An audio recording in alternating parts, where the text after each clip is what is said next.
Hi everybody, I'm Chef Tim. Today we're going to show you a few basic knife cuts on an onion, and I'm going to also show you how to chiffonade basil. I'm sure a lot of you see that in recipes here and there, and maybe a lot of you don't know exactly what chiffonade is. Chiffonade really is just a fine slice. But first we're going to start with how to dice an onion properly. First, peel your onion. Leave the root end out. You cut the very edge off to get that nasty bits off. Throw that away. Always, whenever you dice anything or cut anything, you always want to have a flat base.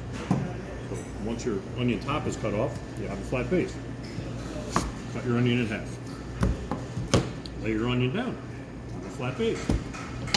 This is where you get to use a little bit of skill. You want to do horizontal cuts about a 1/4 inch apart. Down to the root end, but not through. Start at the bottom, work your way up.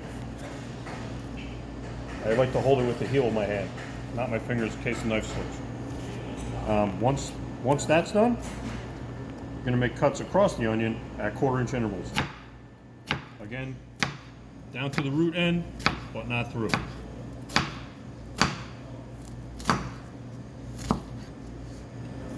So you have cuts horizontal, now vertical.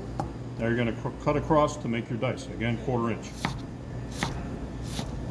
This is probably the most common size of dice that you're going to find in most recipes. And anytime anything calls for a small dice, 1/4 inch is where you're at. Get rid of that, and here you have very easily and professionally diced onion. Okay, what are you going to do with the other half? This other half, I'm going to show you how to julienne. That same root end that you left on, you're going to take off.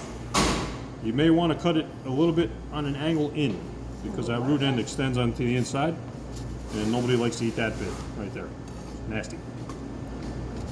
So take your onion. You can do it either way. If you prefer half moon circles, you can cut from the top end towards the back, or vice versa. Or more often than not, what we do here in the kitchen is cut from side to side. About, again, 1/4 inch. Straight down. This is what you want to do if you're making cheesesteaks in your house, stir fries. What did you just do? You flipped it sideways so it didn't roll? Yeah. Once you get to where you're starting to cut on a descend, lay it flat so you're going back to ascending.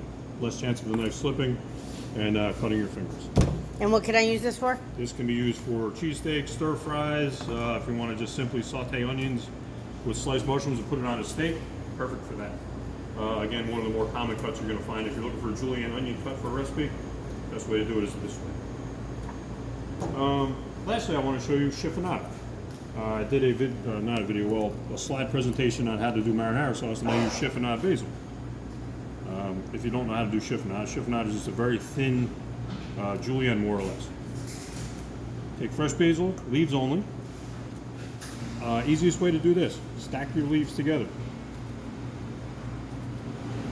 Largest on the bottom, smallest on the top. And then roll them up tight. Once your leaves are rolled, make sure your fingers are tucked under. Start slicing, 1/8 of an inch. You can go as quickly as you're comfortable with, or as slowly as you're comfortable with. It doesn't matter. Rock your knife and cut straight through. Again, sharp knife is always the key. You'll get cut more often on a dull knife than you will ever get cut on a sharp knife, because with a dull knife you're exerting a lot more pressure to get through the food or anything else that you're cutting. More chance of the knife slipping. You go down this little bit here, do a quick chop, and there you have chiffonade basil. Great for use in marinara sauce or any other applications where you need fresh basil. Hope this helps, and I hope you folks learned something.